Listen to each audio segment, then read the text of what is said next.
Nations. We're here. I'm here. The President will be here. The Secretary Rubio will be here.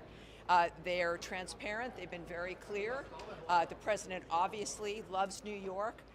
We recognize the importance of the UN, the importance of the world working together, but it must be functional, efficient. It must reach the people who really needs it. It must be rapid. As the Secretary of State has said, Marco Rubio, we must operate at the speed of relevancy. So it's because we care is why you're going to hear messages about reform and restoration, things that will take us into the future. Do you think the President will address the peace in DRC? I'm not going to get ahead of the President. He will address everything of importance to us. It's clear. He's made a difference in the world. He'll continue to. It's going to be a very exciting day. The door is open to the future.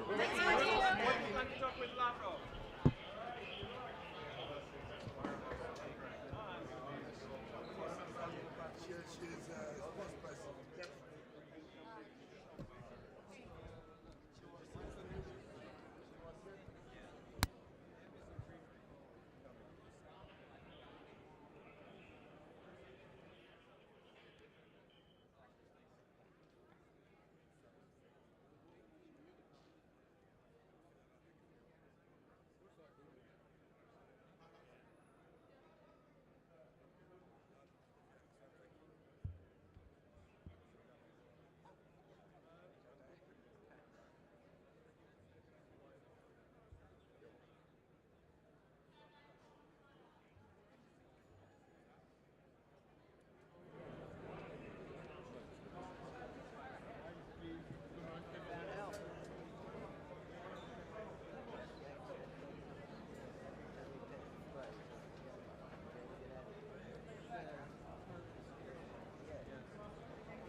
Kijk, kijk.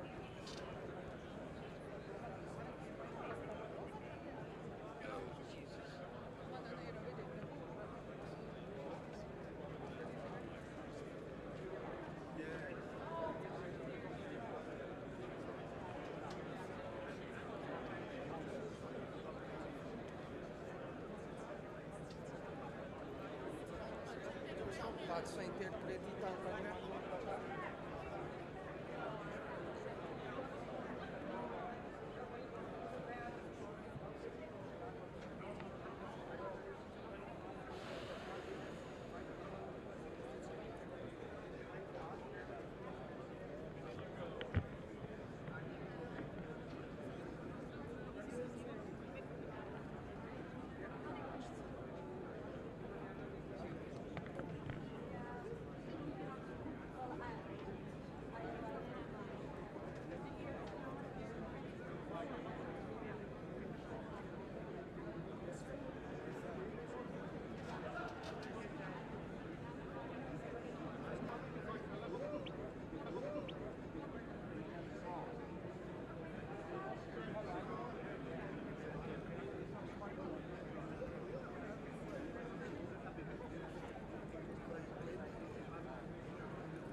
Lay it on the, yeah, lay it on the ground, on the ground, on the ground.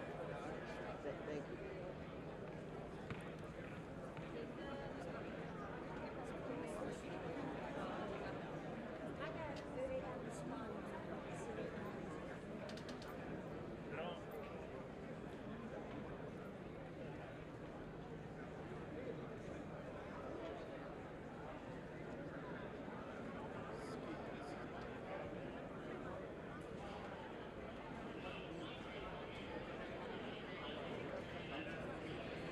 Yeah, he disappeared before.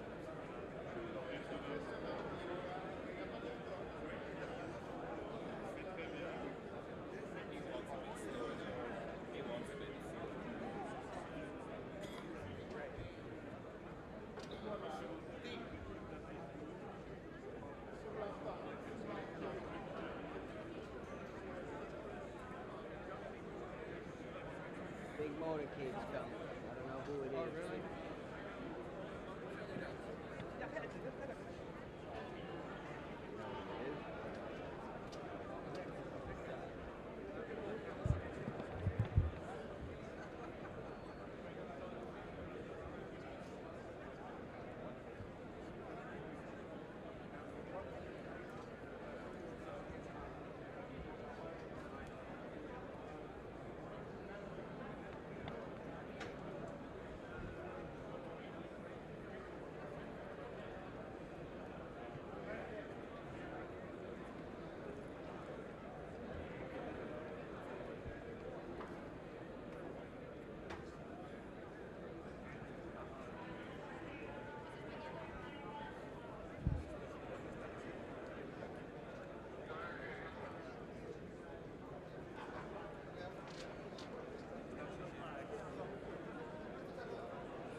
take stock about the 80 years of existence of the UN. You remember that the UN was created after the Holocaust, a genocide. But there are failures that happened during the last 80 years, including the genocide against the Tutsi in Rwanda.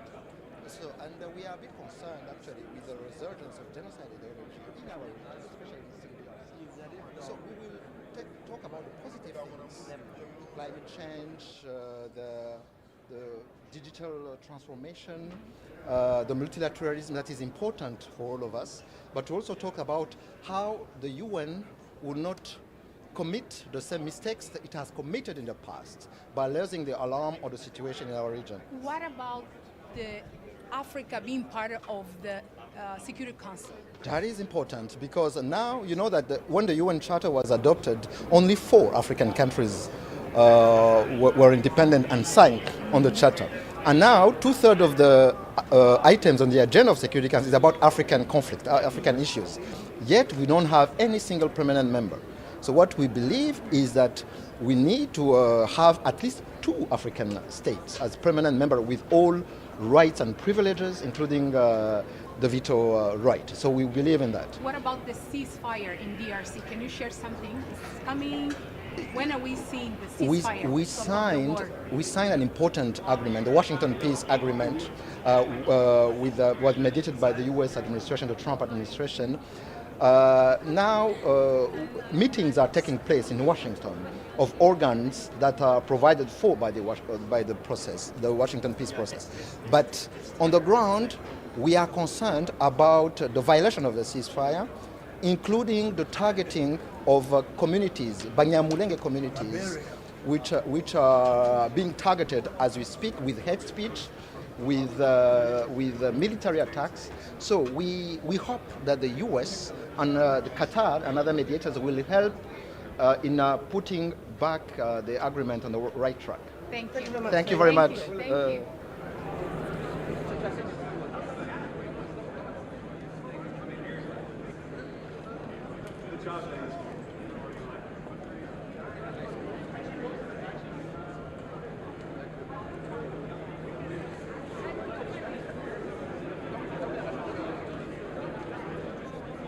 Sure.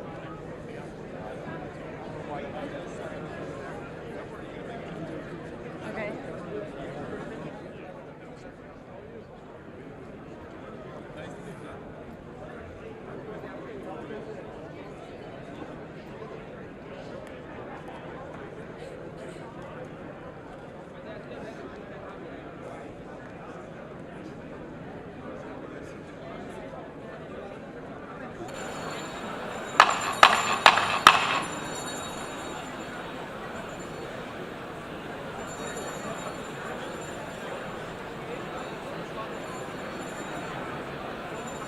Name the aisles, actually. Please take your seats. We are going to start now.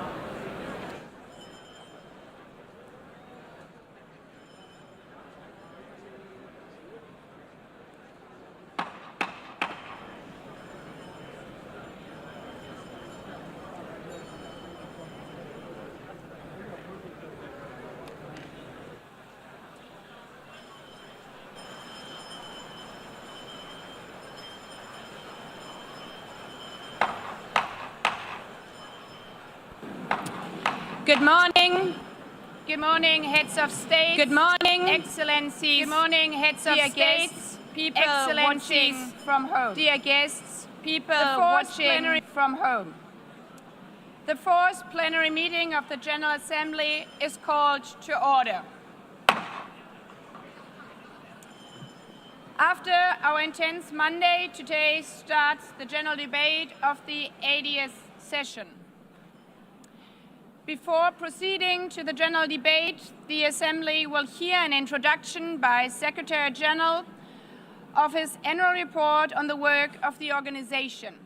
Under Agenda Item 110, in accordance with Resolution 51/241 of 31st July 1997. Please take your seat. I now give the floor to the Secretary General of the United Nations, His Excellency Antonio Guterres.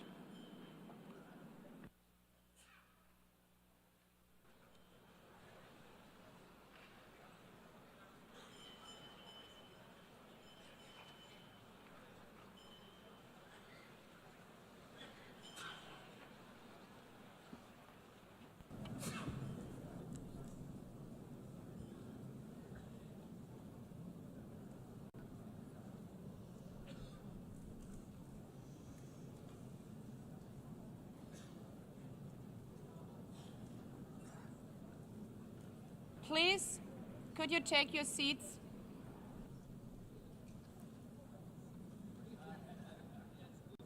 Let me begin with two words we have not been able to say often enough in this hall.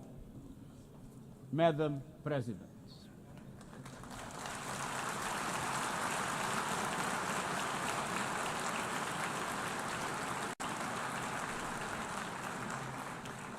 Excellencies, ladies and gentlemen, 8 years ago, in a world scorched by war, leaders made a choice: cooperation over chaos, law over lawlessness, peace over conflict. And that choice gave birth to the United Nations, not as a dream for perfection, but as a practical strategy for the survival of humanity. Many of our founders had seen firsthand the hell of the death camps and the terror of war. They knew that true leadership meant creating a system to prevent a replay of those horrors, a firewall against the flames of conflict and World War III, a forum for sovereign states to pursue dialogue and cooperation, and a concrete affirmation of an essential human truth: we are all in this together. And this General Assembly Hall is the heartbeat of that truth. It is why for decades, world leaders have come to this one-of-a-kind podium. It is why you are here today. Because at its best, the United Nations is more than a meeting place. It's a moral compass, a force for peace and peacekeeping, a guardian of international law, a catalyst for sustainable development, a lifeline for people in crisis, a lighthouse for human rights, and the center that transforms your decisions, the decisions of member states, into action. 80 years on, we confront again the question our founders faced, only more urgent, more intertwined, more unforgiving. What kind of world do we choose to build together? Excellencies, we have our work cut out for us, as our ability to carry out that work is being cut from us. We have entered in an age of reckless disruption and relentless human suffering. Look around. The principles of the United Nations that you have established are under siege. Listen, the pillars of peace and progress are buckling under the weight of impunity, inequality, and indifference. Sovereign nations invaded, hunger weaponized, truth silence, rising smoke from bombed-out cities, rising anger in fractured societies, rising seas swallowing coastlines. Each one a warning, each one a question: what kind of world will we choose? A world of raw power or a world of laws? A world that is a scramble for self-interest or a world where nations come together? A world where might makes right or a world of rights for all? Excellencies, our world is becoming increasingly multipolar, and this is positive, reflecting a more diverse, dynamic global landscape. But multipolarity without effective multilateral institutions can court chaos, as Europe has learned the hard way, resulting in World War I. It was multipolar, but there was no multilateral institutions. So let's be clear. International cooperation is not naivete. It is hard-headed pragmatism.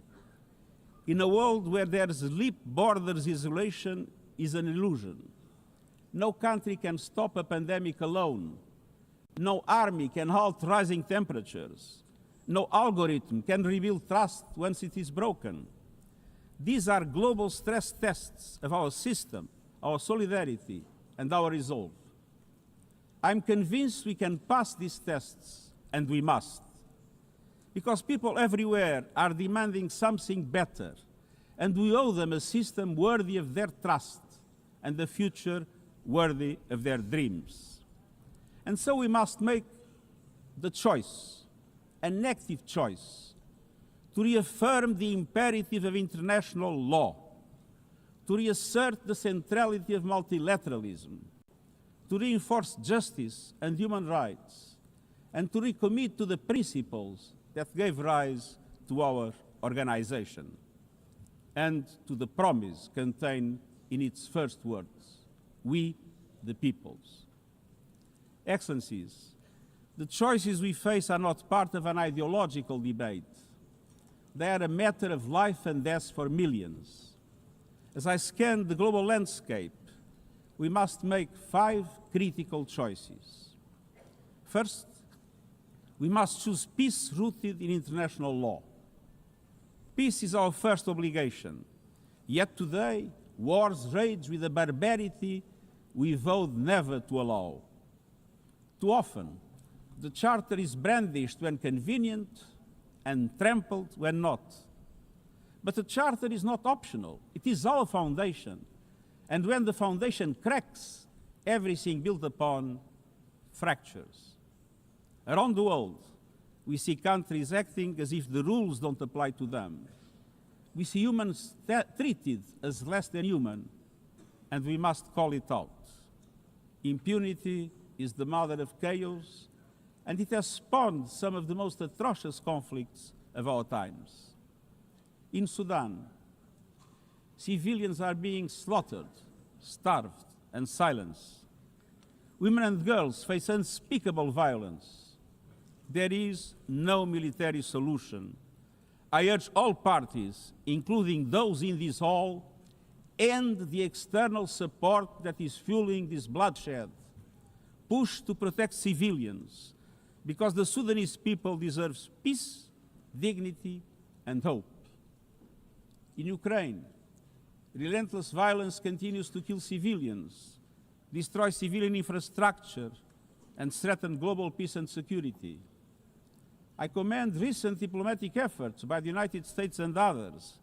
We must work for a full ceasefire and a just, lasting peace in accordance with the Charter, UN resolutions, and international law. In Gaza, the horrors are approaching a third monstrous year. They are the result of decisions that defy basic humanity. The scale of death and destruction are beyond any other conflict in my years as Secretary General. The International Court of Justice has issued legally binding provisional measures in the case named Application of the Convention on the Prevention and Punishment of the Crime of Genocide in the Gaza Strip. Since then, a famine has been declared and the killing has intensified. The measures stipulated by the ICJ must be implemented fully and immediately.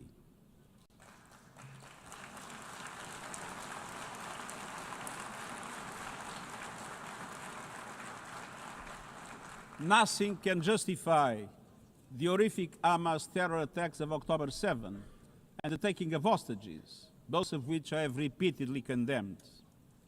And nothing can justify the collective punishment of the Palestinian people and the systematic destruction of Gaza. We know what is needed. Permanent ceasefire now. All the hostages released now. Full humanitarian access now. And we must not relent in the only viable answer to sustainable Middle East peace, a two-state solution as so eloquently reaffirmed yesterday. We must urgently reverse dangerous trends on the ground. Relentless settler expansion and violence, and the looming threat of annexation must stop.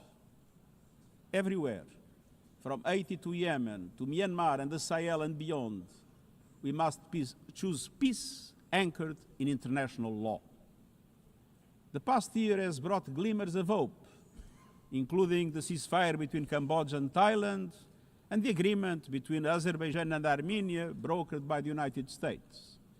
But far too many crises continue unchecked. Impunity prevails, lawlessness is a contagion, it invites mayhem, accelerates terror, and risks a nuclear free-for-all. When accountability shrinks, graveyards grow. When UN staff and facilities are attacked, violating legal obligations, so too is the core of our ability to serve and deliver. The Security Council must live up to its responsibilities. It must be more representative, more transparent, and more effective. And beyond crisis response, we must tackle the injustices that ignite conflict: exclusion, inequality, impunity, and corruption. The surest way to silence the guns is to raise the volume for justice. Real security is born of fairness and opportunity for all. Excellencies, this leads me to my second point. We must choose human dignity and human rights. Human rights are not an ornament of peace, they're its bedrock. Human rights, economic, social, cultural, political, and civil, are universal, indivisible, and interdependent. Choosing rights means more than words. It means choosing justice over silence. It means protecting freedom and civic space, advancing equality for women and girls, confronting racism and discrimination in all its forms, protecting human rights defenders, journalists, and freedom of speech, and upholding the rights of refugees and migrants so that mobility is safe and in accordance with international law. Human rights are a daily battle, online and offline. They require political will. But dignity is not only about the protection of rights. It is about rights fulfilled through inclusive and resilient development. Rights that put an end to poverty and hunger. Rights that open doors to education, health, and opportunity. The Sustainable Development Goals are our shared roadmap for achieving these rights. But in order to make progress down this road, we need fuel. And that fuel is finance. We've seen what development done right can deliver. In the past decade, millions more have gained access to electricity, clean cooking solutions, and to the internet. Child marriage is in retreat. Women's representation is growing, but cuts to aid are wreaking havoc. They are a death sentence for many. For so many more, a stolen future. This is the great paradox of our time. We have the solutions, but we are siphoning off the fuel that would make it possible to make progress. To choose dignity, we must choose financial justice and solidarity. We need to reform the international financial architecture so that it drives development for all. With bigger and bolder multilateral development banks, lending more, and mobilizing more private capital for developing countries, with faster and fairer debt relief mechanisms, helping every country in crisis, including middle-income countries. protecting natural resources by tackling illicit financial flows and abusive tax practices that rob societies of their future, and global financial institutions that represent today's world, with far greater participation of developing countries in terms of their composition and their decision-making. So let us choose a global economy that works for everyone, men and women. Let us choose human rights and dignity. And let us equip ourselves with the means to ensure a transition for people and the planet. Excellencies, this brings me to the third choice. We must choose climate justice. The climate crisis is accelerating, but so are the solutions. The clean energy future is no longer a distant promise. It's already here. No government, industry, or special interest can stop it. But some are trying, hurting economies, locking in higher prices, and squandering a historic opportunity. Fossil fuels are a losing bet. Last year, almost all new power capacity came from renewables, and the investment is surging. Renewables are the cheapest and fastest source of new power. They create jobs, drive growth, shield economies from volatile oil and gas markets, connect the unconnected, and can free us from the tyranny of fossil fuels. But not at today's pace. Clean energy investment remains uneven. 21st century grids and storage are not rolling out fast enough. And public subsidies, taking from taxpayer money, still flow to fossil fuels over clean energy by a factor of 9 to 1. Meanwhile, emissions, temperatures, and disasters keep rising. And those least responsible suffer the most. Science says limiting global temperature rise to 1.5 degrees by the end of this century is still possible, but the window is closing. The International Court of Justice has affirmed the legal obligation of states. We must step up action and ambition, especially through strengthened national climate plans. Tomorrow, I will welcome leaders to announce new targets. The G20, the biggest emitters, must lead, guided by common but differentiated responsibilities. But all countries must step up and do more as we head to the UN Climate Conference in Brazil. By accelerating action in energy, forests, methane, and industrial decarbonization. By defining a credible roadmap to mobilize $1.3 trillion annually in climate finance by 2035 for developing countries. By supporting just transitions, by doubling finance for adaptation to at least $40 billion this year, and rapidly deploying proven tools to unlock billions more in concessional finance. And by capitalizing the Loss and Damage Fund with significant contributions.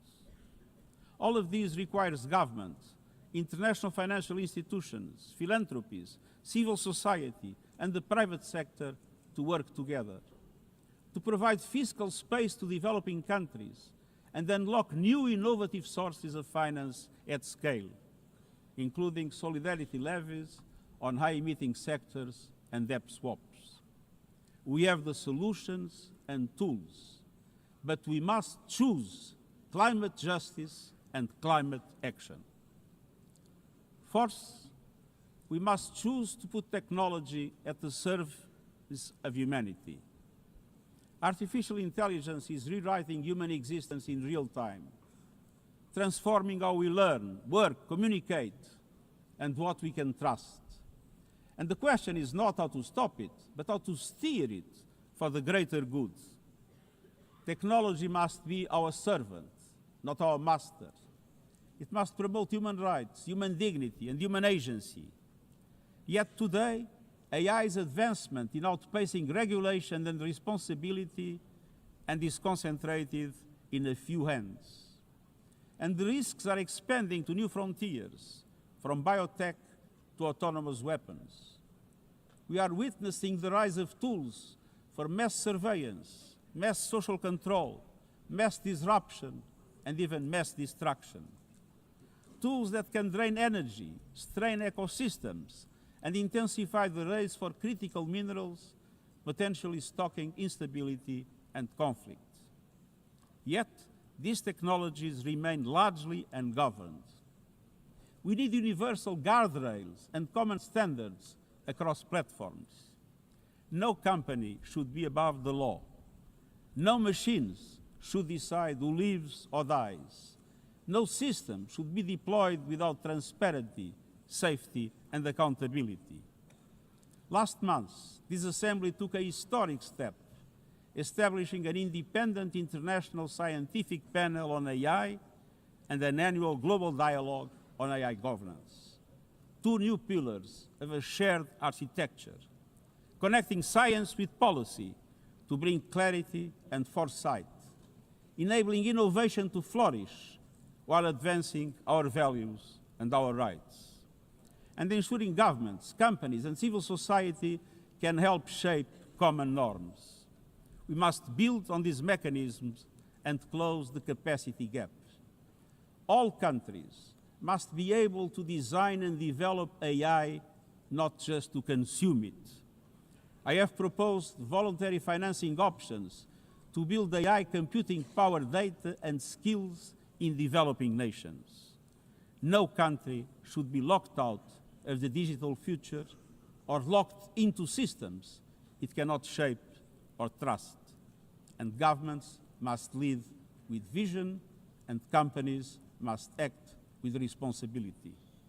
And we, the international community, must ensure that technology lifts up humanity.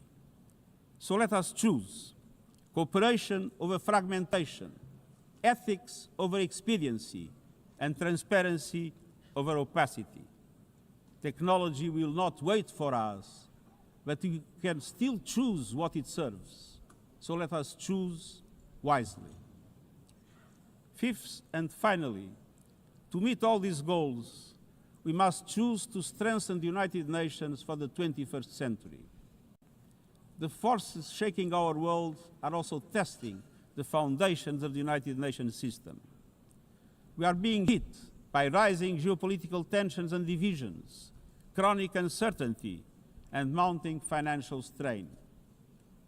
But those who depend on the United Nations must not be made to bear the cost, especially now, when for every dollar invested to support our core work to build peace, the world spends $750 on weapons of war. This is not only unsustainable, it is indefensible. In this moment of crisis, the United Nations has never been more essential. The world needs our unique legitimacy, our convening power, our vision to unite nations, to bridge divides and confront the challenges before us. The Pact for the Future has shown your determination to build a United Nations that is stronger, more inclusive, and more effective.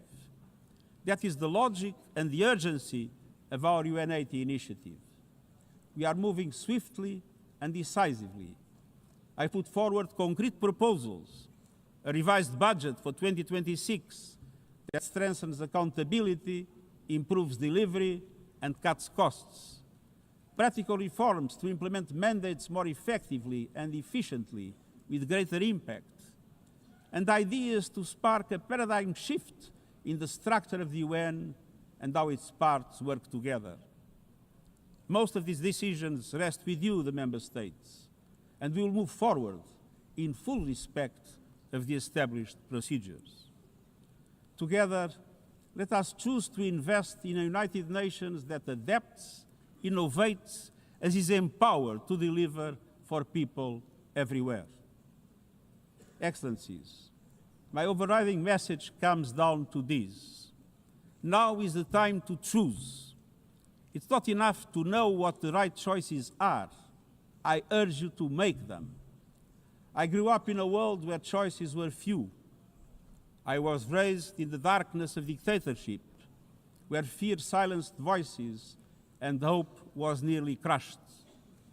Yet, even the bleakest hours, especially then, I discovered a truth that has never left me. Power does not reside in the hands of those who dominate or divide. Real power resides from people, from our shared resolve to uphold dignity, to defend equality, to believe fiercely in our common humanity and the potential of every human being. I learned early to persevere, to speak out, to refuse to surrender, no matter the challenge, no matter the obstacle, no matter the hour. We must and we will overcome. Because in a world of many choices, there is one choice we must never make, the choice to give up. We must never give up. That is my promise to you, for peace, for dignity, for justice, for humanity, for the world we know is possible when we work as one. I will never, ever give up. Thank you.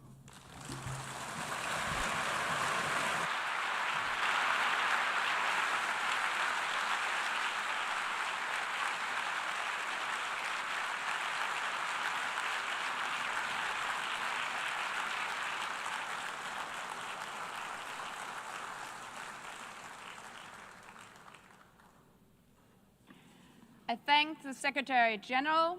The Assembly will now turn to agenda item 8, entitled General Debate.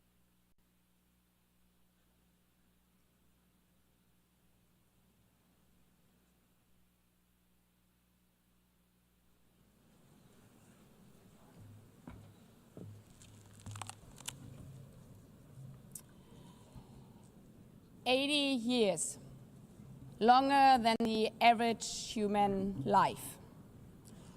This anniversary of the United Nations should have been a moment of celebration.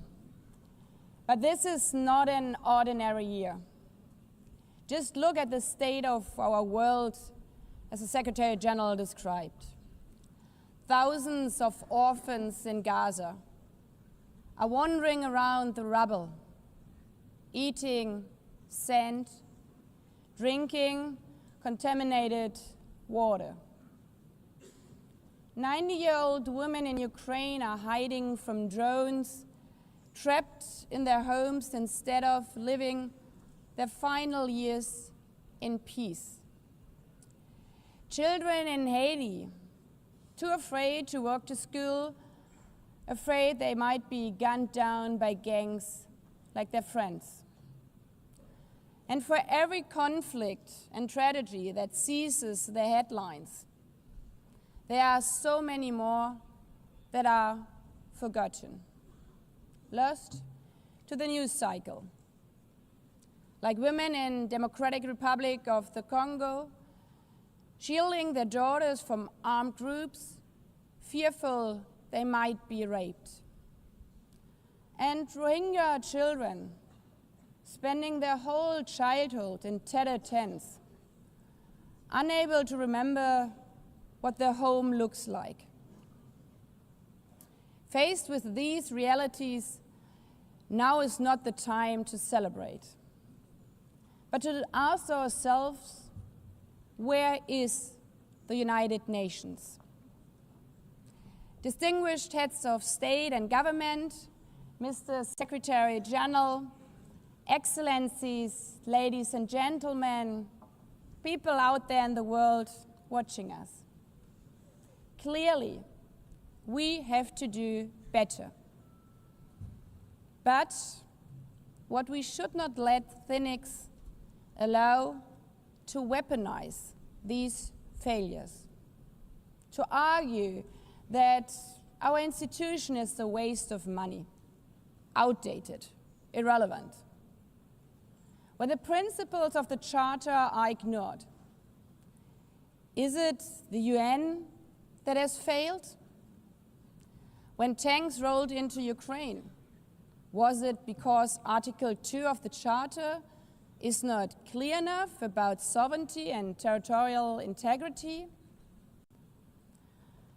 When civilians, children, are killed in Gaza, is it humanitarian law at fault for failing to protect them?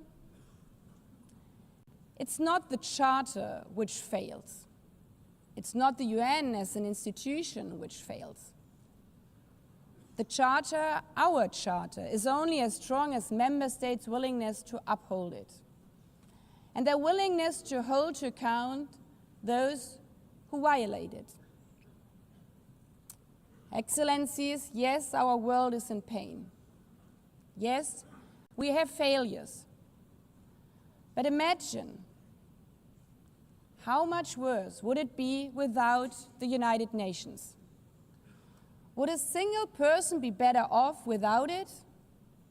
Without UNICEF, 26 million children would not have received an education. Without the World Food Programme, nearly 125 million people would have lacked life-saving food assistance. Without the World Health Organization, over 1 billion vaccines would not have been supplied. Sometimes we could have done more, but we cannot let this dishearten us. If we stop doing the right thing, evil would prevail. This 80th session is not about big celebrations. It's about finding the resolve not to give up, the resolve to be better together, just as our predecessors did 8 decades ago. This institution was born in a world on fire and desperate for reprieve. 750 million, nearly a third of humanity back then, still under colonial rule. 2 world wars in a generation, 70 million dead. The horrors of the Holocaust revealed to our collective shame. This was a generation that knew almost nothing but suffering and despair. The signing of the Charter in 1945 gave hope to millions, gave us a North Star that guided our path from the ashes of war, helped guide nations from colonial rule into independent states, helped end apartheid. Across the decades, the United Nations has been a compass pointing toward peace, humanity, and justice. We have not always succeeded, but the story of this institution is not a story of easy victories. It's a story of falling and rising, of pulling ourselves and each other back up and trying harder. We gather here for the 80th time, not for empty celebration, not out of ritual, not to hear our own voices. We gather to prove that this institution matters, and that through this institution, every nation represented here, no matter how big or small, can summon again the strength and unity first shown in San Francisco 80 years ago. The courage and resolve of world leaders, who even while some called them back then naive, believed they could build a better world from the wreckage of the old. They showed then what true leadership is. It's not about imposing your will or putting others down. True leadership is about lifting others up, not out of altruism, but for our mutual benefit, and even out of our self-interest. Because as our founders and every architect of peace since then has understood, helping others is what makes ultimately our own countries stronger. Could any state have faced the global pandemic alone? The virus did not have any passport. We were only able to solve it at the end with the support of the World Health Organization. The climate crisis does not stop at borders. CO2 emissions anywhere affect people everywhere. Even the wealthiest cities in the world cannot shield themselves from wildfires. And imagine coming here by plane. How safe would you feel to step into the next airplane if there were no International Civil Aviation Organization anymore, which is responsible for setting safety regulations for 5 billion passengers each year? How comfortable would you be with your children using the internet while AI is uncontrolled and unchecked, as the lines between what is real and fake start to blur? In this globalized, digitalized world, we work together or we suffer alone. Excellencies, the theme of this milestone session and the high-level week is therefore better together. 80 years and more for peace, development, and human rights. Will living up to that be easy? No. But this hall was not built for easy times. It was built to come together to confront the hardest topics. This session is a session where the high-level week is about resolving differences. We showed some of it yesterday already. But even the House of Dialogue and Diplomacy needs a renovation. That is why the UN80 initiative and the wider reform process are not luxuries, but necessities. We are literally now at a crossroads, a make it or break it moment, politically, financially. Therefore, we have to deliver a United Nations that is agile, cost-effective, and fit for purpose. Member States have to give the Secretary General and this process their full support, because reform cannot stop in New York. It must carry through to every capital. That includes delivering the Pact for the Future and accelerating progress on the Sustainable Development Goals. Again, this is not about charity. It's about addressing the core purposes of this institution, about strengthening our foundations across all 3 pillars: peace and security, human rights, and sustainable development. They are inseparable. Leaving hundreds of millions trapped in extreme poverty, vulnerable to crisis, and denied their human rights is not only a moral failure, it's a recipe for global unrest, terrorism, and a tragic waste of humanity's greatest resource, its people.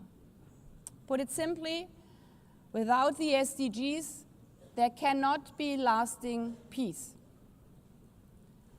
Excellencies, our future as an institution will also be shaped by the selection of the next Secretary General. And here we must pause and reflect. In nearly 80 years, this organization has never chosen a woman for that role. One might wonder how out of 4 billion potential candidates, there could not be found a single one. Of course,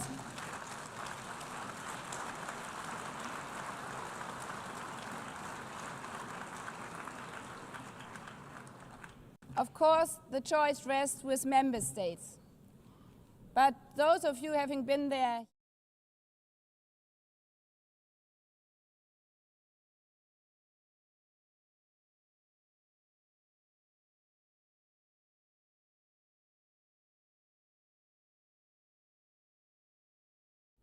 and it's up to us, to every single member state, to live up to the same leadership as your predecessors did, to act when action is needed, to uphold the principles of our charter, to be better together, to show the people around the world that this United Nation is there, today, tomorrow, and for the next 8 decades. because after all, it's the life insurance for every country.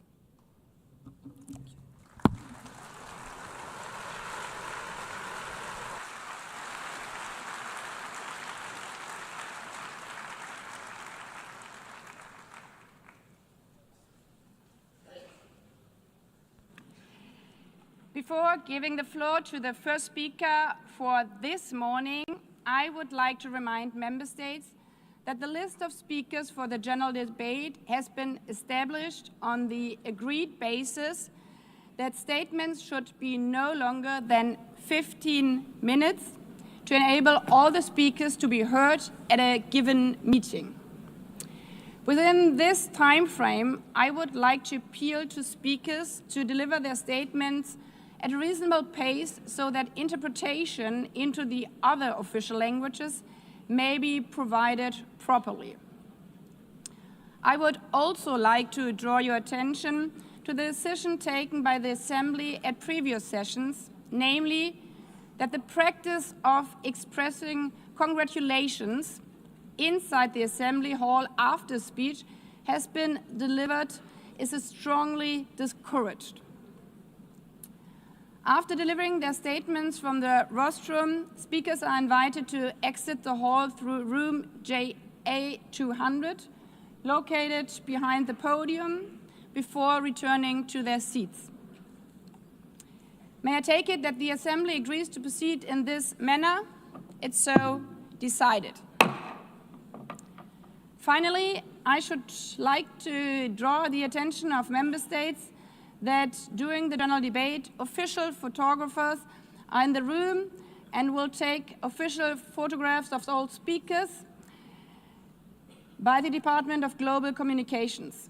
Members interested in obtaining these photographs are requested to contact the photo library of the United Nations.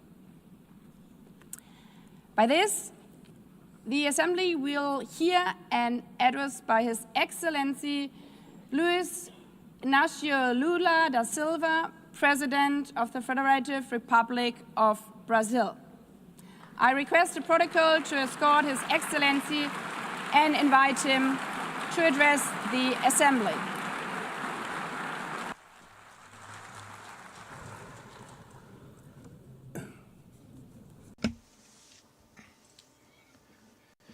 Madam President of the General Assembly, Annalena Baerbock, Mr. Secretary General Antonio Guterres, dear heads of state and government, and representatives of the member states gathered here.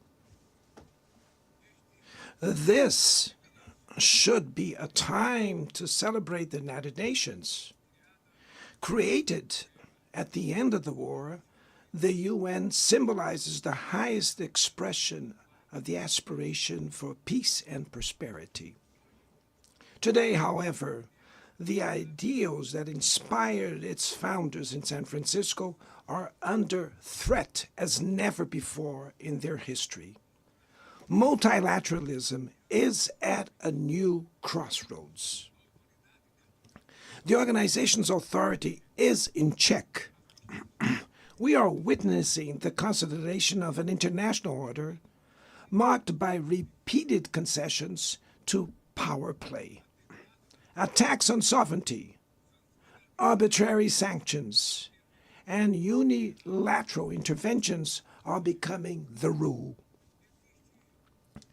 There is a clear parallel between the multilateralism crisis and the weakening of democracy.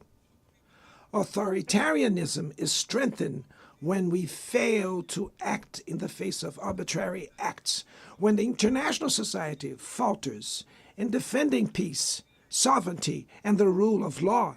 The consequences are tragic. Throughout the world, anti-democratic forces are trying to subjugate institutions and stifle freedoms.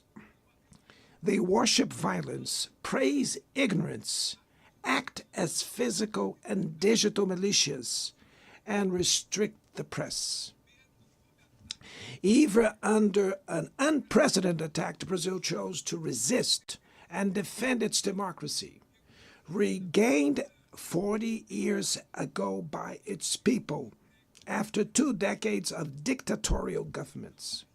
There is no justification for unilateral and arbitrary measures against our institutions and our economy. The aggression against the independence of the judiciary branch of power is unacceptable. This interference in domestic affairs is aided by a subservient far right who is nostalgic of past hegemonies. False patriots plan and publicly promote actions against Brazil. Peace cannot be achieved with impunity. A few days ago, and for the first time in 525 years of our history, a former head of state was convicted of attacking the democratic rule of law. He was investigated, indicted, trialed, and held accountable for his actions in a meticulous process. He has the right to defend himself was secured, a prerogative that dictatorships deny to their victims. Before the eyes of the world, Brazil sent a message to all aspiring autocrats and those who support them. Our democracy, our sovereignty are non-negotiable.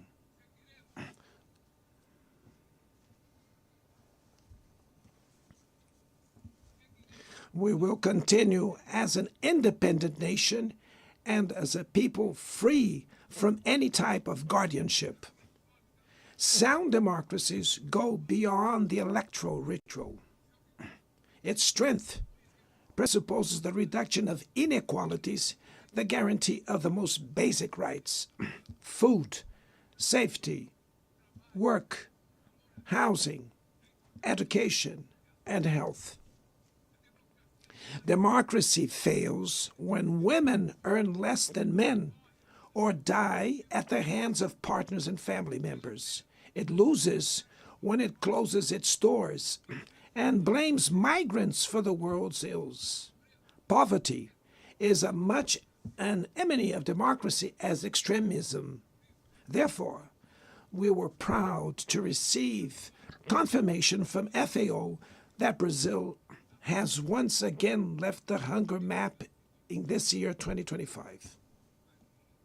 But in the world, there are still 670 million hungry people, and about 2.3 billion face food insecurity. The only war of which everyone can emerge victorious is the one we wage against hunger and poverty. This is the goal of the global alliance we launched at the G20 and which has the support of 103 countries. The international community needs to revise its priorities, reduce arms spending, and increase development aid. Relieve the service of the foreign debt of the poorest countries, above all African nations, and set minimum global tax standards so that the super rich pay more taxes than workers. Democracy is also measured by the ability to protect families and the childhood. Digital platforms offer possibilities for us to come together in ways we never imagined. But they have been used for sowing intolerance, misogyny, xenophobia, and misinformation. The internet cannot be a land of lawlessness. It's up to governments to protect the most vulnerable. Regulating does not mean restraining freedom of expression. It's about ensuring that what is already illegal in the real world is treated the way in the virtual environment. Attacks on regulation serve to cover up hidden interests and provide shelter for crimes such as fraud, human trafficking, pedophilia, and attacks against democracy. The Brazilian parliament was right to rush to address this issue. Last week, I proudly enacted one of the world's most advanced laws for the protection of children and adolescents in the digital environment. Also, we sent draft bills to the National Congress to foster competition in digital markets and to encourage the installation of sustainable data centers.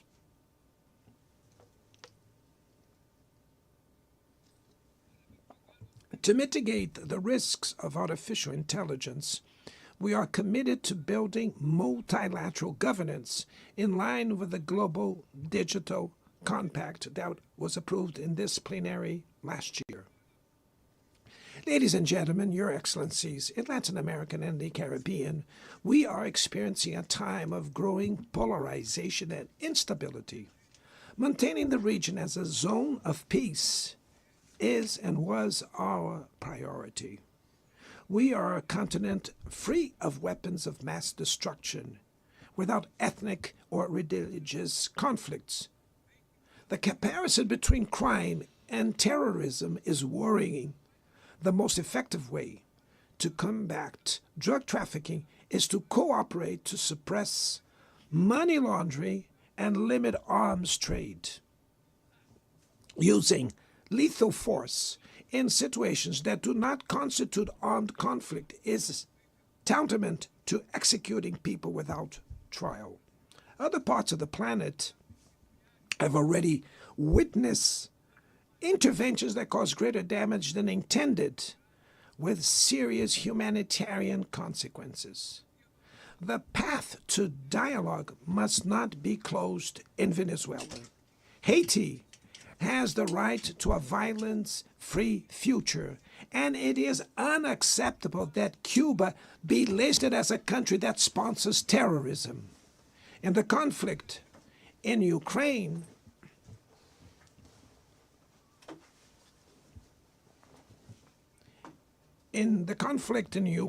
we all already know that there will be no military solution. The recent meeting in Alaska raised hopes for a negotiated way out. It's necessary to pave the way for a realistic solution.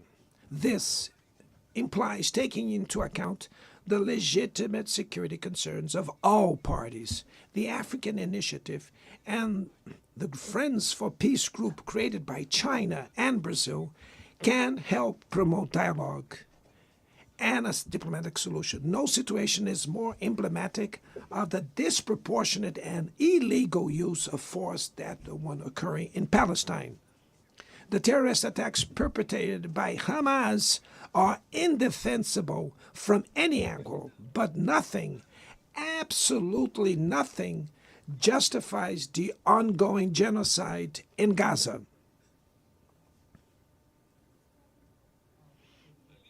There, under tons of rubble, are buried tens of thousands of innocent women and children. There, we can see that international humanitarian law and the myth of ethical exceptionalism of the West are also being buried there. This massacre would not have happened without the complicity of those who could have prevented it. In Gaza, hunger is used as a weapon of war, and the forced displacement of populations goes on unpunished. I express my admirations to the Jews who, inside and outside Israel, oppose this collective punishment. The Palestinian people are at risk of disappearing. They will only survive with an independent state integrated to the international community. This is the solution defended by more than 150 UN members, reaffirmed yesterday here in this very plenary, but barred by a single veto. It is regrettable that President Mahmoud Abbas was prevented by the host country of occupying the Palestinian bench at this historical moment.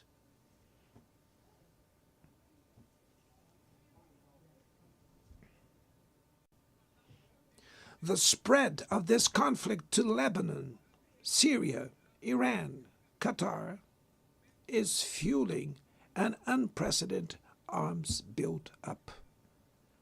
Madam President, bombs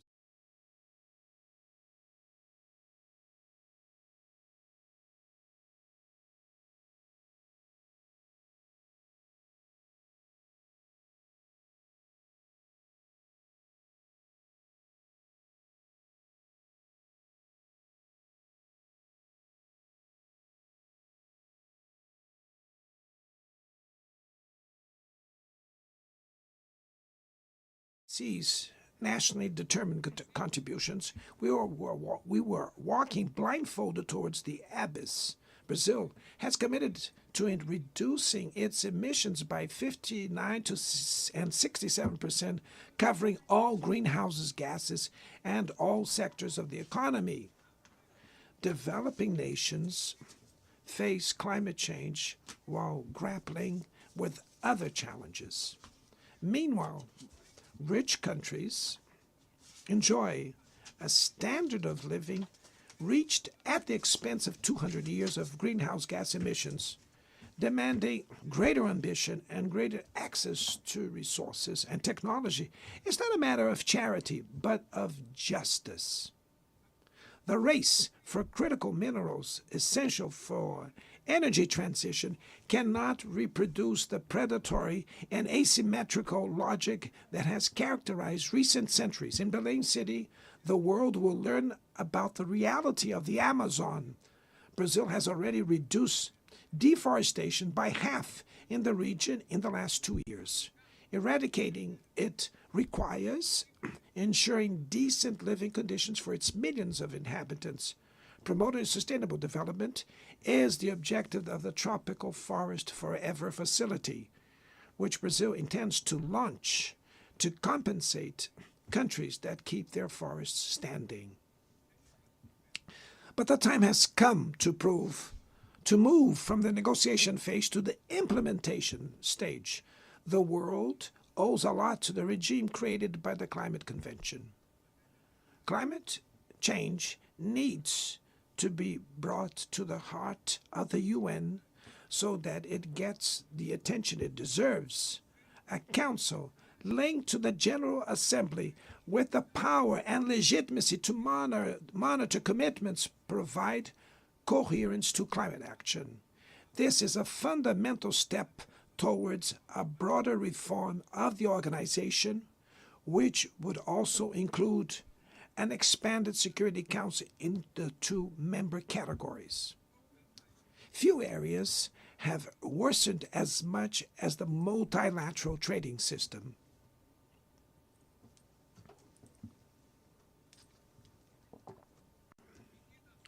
Unilateral measures have rendered fundamental principles, such as the most favored nations clauses, meaningless. They have disrupted value chains and threw the global economy into a pernicious spiral of high prices and stagnation. It is urgent to refound the WTO based on modern and flexible foundations. Your Excellencies, ladies and gentlemen, this year, the world lost 2 exceptional public figures. Former Uruguayan President Pepe Mujica and our dear Pope Francis, both embodied the best humanist values like no other. Their lives were intertwined with the 8 decades of the UN's existence. If they were still among us, they would use this platform to remember that authoritarianism, environmental degradation, and inequality are not relentless, that the only ones defeated are those who stand idly by, resignate, and that we can defeat the false prophets and oligarchs who exploit fear and monetize hate, and that tomorrow is made of daily choices, and it takes courage to act to transform it. In the future that Brazil envisions, there is no room for the reenactment of ideological rivalries or spheres of influence. Confrontation is not inevitable. We need leaders with clear visions who understand that the international order is not a zero-sum game. The 21st century will be increasingly multipolar. For it to remain peaceful, it cannot fall to multilateral. Brazil is giving increasing importance to the European Union, the African Union, ASEAN, CELAC, BRICS, and the G20. The voice of the Global South must be heard.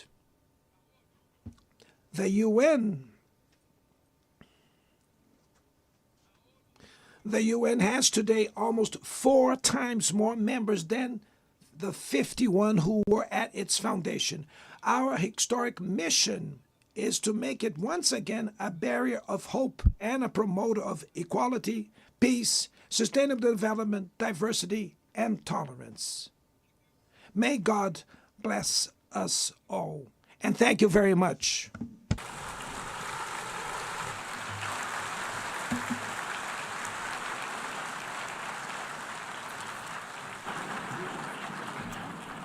On behalf of the Assembly, I wish to thank the President of the Federative Republic of Brazil,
Thank you very much.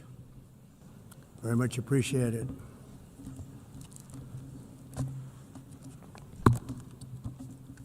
And I don't mind making this speech without a teleprompter, because the teleprompter is not working. I feel very happy to be up here with you nevertheless, and that way you speak more from the heart.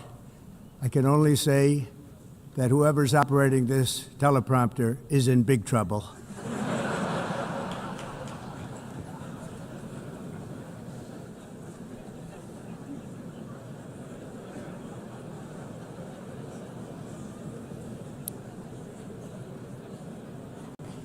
Hello, Madam First Lady. Thank you very much for being here. And Madam President, Mr. Secretary General, First Lady of the United States, distinguished delegates, ambassadors, and world leaders. 6 years have passed since I last stood in this grand hall and addressed a world that was prosperous and at peace in my first term. Since that day, the guns of war have shattered the peace I forged on 2 continents. An era of calm and stability gave way to one of the great crises of our time. And here in the United States, 4 years of weakness, lawlessness, and radicalism under the last administration delivered our nation into a repeated set of disasters. 1 year ago, our country was in deep trouble, but today, just 8 months into my administration, we are the hottest country anywhere in the world, and there is no other country even close. America is blessed with the strongest economy, the strongest borders, the strongest military, the strongest friendships, and the strongest spirit of any nation on the face of the earth. This is indeed the golden age of America. We are rapidly reversing the economic calamity we inherited from the previous administration, including ruinous price increases and record-setting inflation like we've never had before. Under my leadership, energy costs are down, gasoline prices are down, grocery prices are down, mortgage rates are down, and inflation has been defeated. The only thing that's up is the stock market, which just hit a record high. In fact, it hit a record high 48 times in the last short period of time. Growth is surging, manufacturing is booming. The stock market, as I said, is doing better than it's ever done. And all of you in this room benefit by that, almost everybody. And importantly, workers' wages are rising at the fastest pace in more than 60 years. And that's what it's all about, isn't it? In 4 years of President Biden, we had less than $1 trillion of new investment into the United States. In just 8 months since I took office, we have secured commitments and money already paid for $17 trillion. Think of it, 4 years, less than $1 trillion, 8 months, much more than $17 trillion is being invested in the United States, and it's now pouring in from all parts of the world.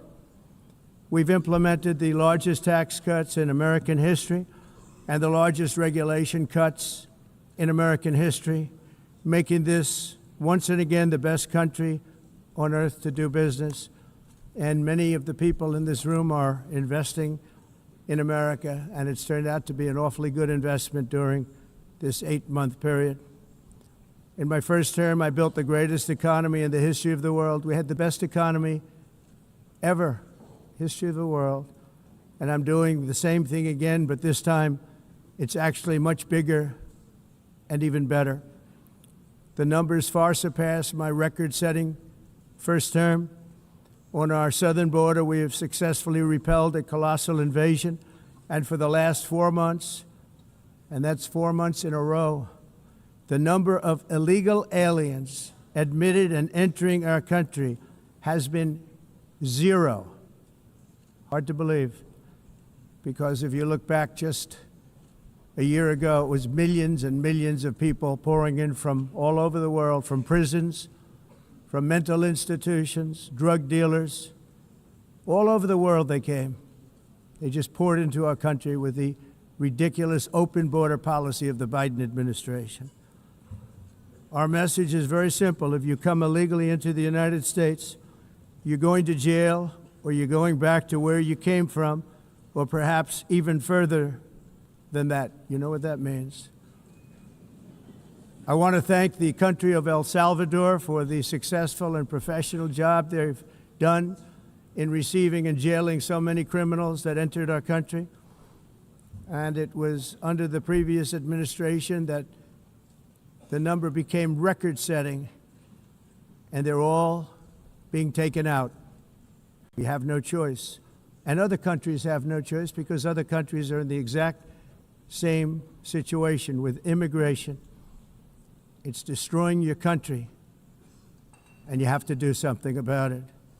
On the world stage, America is respected again like it has never been respected before. You think about 2 years ago, 3 years ago, 4 years ago, or 1 year ago, we were a laughingstock all over the world.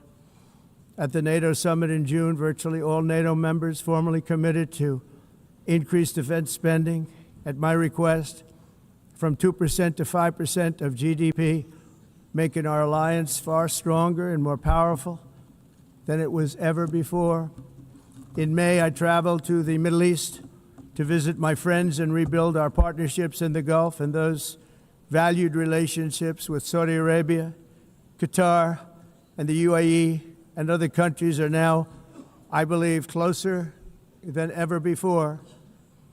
My administration has negotiated one historic trade deal after another, including with the United Kingdom, the European Union, Japan, South Korea, Vietnam, Indonesia, the Philippines, Malaysia, and many, many others. Likewise, in a period of just 7 months, I have ended 7 unendable wars. They said they were unendable.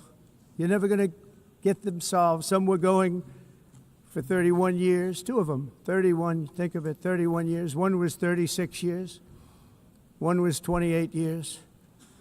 I ended 7 wars. And in all cases, they were raging with countless thousands of people being killed. This includes Cambodia and Thailand, Kosovo and Serbia, the Congo and Rwanda, a vicious, violent war that was, Pakistan and India, Israel and Iran, Egypt and Ethiopia, and Armenia and Azerbaijan. It included all of them. No president or prime minister, and for that matter, no other country has ever done anything close to that. And I did it in just 7 months. It's never happened before. There's never been anything like that. I'm very honored to have done it. It's too bad that I had to do these things instead of the United Nations doing them. And sadly, in all cases, the United Nations did not even try to help in any of them. I ended 7 wars, dealt with the leaders of each and every one of these countries, and never even received a phone call from the United Nations offering to help in finalizing the deal. All I got from the United Nations was an escalator that on the way up stopped right in the middle. If the First Lady wasn't in great shape, she would have fallen, but she's in great shape. We're both in good shape. We both stood. And then a teleprompter that didn't work. These are the 2 things I got from the United Nations, a bad escalator and a bad teleprompter. Thank you very much. And by the way, it's working now. It just went on. Thank you. I think I should just do it the other way. It's easier. Thank you very much. I didn't think of it at the time because I was too busy working to save millions of lives. That is the saving and stopping of these wars. But later I realized that the United Nations wasn't there for us. They weren't there. I thought of it really after the fact, not during these negotiations, which were not easy. That being the case, what is the purpose of the United Nations? The UN has such tremendous potential. I've always said it. It has such tremendous, tremendous potential, but it's not even coming close to living up to that potential. For the most part, at least for now, all they seem to do is write a really strongly worded letter and then never follow that letter up. It's empty words, and empty words don't solve war. The only thing that solves war and wars is action. Now, after ending all of these wars and also earlier negotiating the Abraham Accords, which is a very big thing for which our country received no credit, never receives credit. Everyone says that I should get the Nobel Peace Prize for each one of these achievements. But for me, the real prize will be the sons and daughters who live to grow up with the mothers and fathers, because millions of people are no longer being killed in endless and unglorious wars. What I care about is not winning prizes, it's saving lives. We saved millions and millions of lives with the 7 wars. And we have others that we're working on, and you know that. Many years ago, a very successful real estate developer in New York, known as Donald J. Trump, I bid on the renovation and rebuilding of this very United Nations complex. I remember it so well. I said at the time that I would do it for $500 million, rebuilding everything. It would be beautiful. I used to talk about, I'm going to give you marble floors. They're going to give you terrazzo. I'm going to give you the best of everything. You're going to have mahogany walls. They're going to give you plastic. But they decided to go in another direction, which was much more expensive at the time, and which actually produced a far inferior product. And I realized that they did not know what they were doing when it came to construction, and that their building concepts were so wrong, and the product that they were proposing to build was so bad and so costly. It was going to cost them a fortune. And I said, and wait till you see the overruns. Well, I turned out to be right. They had massive cost overruns and spent between $2 and $4 billion on the building and did not even get the marble floors that I promised them. You walk on terrazzo, do you notice that? As far as I'm concerned, frankly, looking at the building and getting stuck on the escalator, they still haven't finished the job. They still haven't finished. That was years ago. The project was so corrupt that Congress actually asked me to testify before them on the tremendous waste of money, because it turned out that they had no idea what it was, but they knew it was anywhere between $2 and $4 billion as opposed to $500 million with a guarantee. But they had no idea, and I said it cost much more than $5 billion. Unfortunately, many things in the United Nations are happening just like that, but on an even much bigger scale, much, much bigger. Very sad to see. Whether the UN can manage to play a productive role, I've come here today to offer the hand of American leadership and friendship to any nation in this assembly that is willing to join us in forging a safer, more prosperous world. And it's a world that we'll be much happier with. A dramatically better future is within our reach. But to get there, we must reject the failed approaches of the past and work together to confront some of the greatest threats in history. There is no more serious danger to our planet today than the most powerful and destructive weapons ever devised by man, of which the United States, as you know, has many. Just as I did in my first term, I've made containing these threats a top priority, starting with the nation of Iran. My position is very simple. The world's #1 sponsor of terror can never be allowed to possess the most dangerous weapon. That's why, shortly after taking office, I sent the so-called Supreme Leader a letter making a generous offer. I extended a pledge of full cooperation in exchange for a suspension of Iran's nuclear program. The regime's answer was to continue their constant threats to their neighbors and U.S. interests throughout the region, and some great countries that are right nearby. Today, many of Iran's former military commanders, in fact, I can say almost all of them, are no longer with us. They're dead.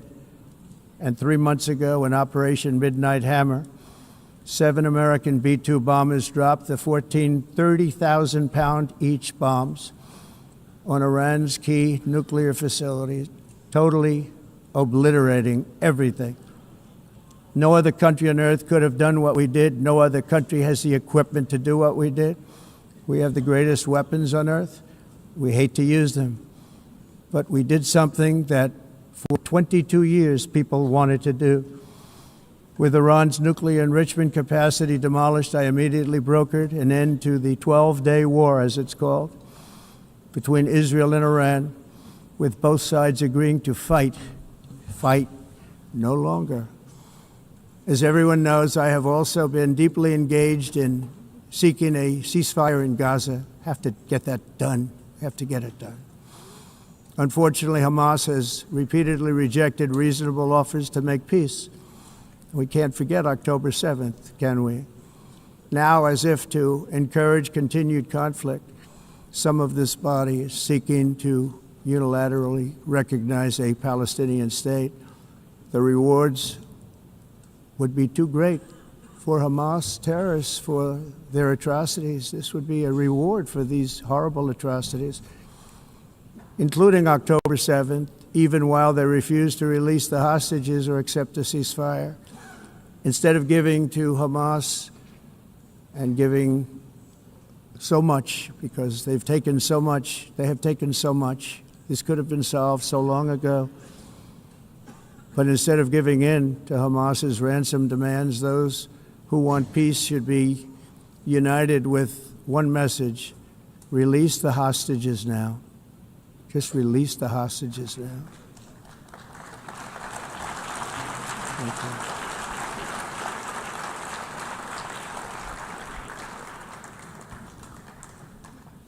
Thank you. As we have got to come together, and we will come together, got to get it done. We have to stop the war in Gaza immediately. We have to stop it. We have to get it done. We have to negotiate, immediately have to negotiate peace. We got to get the hostages back. We want all 20 back. We don't want 2 and 4. As you know, I got, along with Steve Witkoff and others that helped us, Marco Rubio, we got most of them back.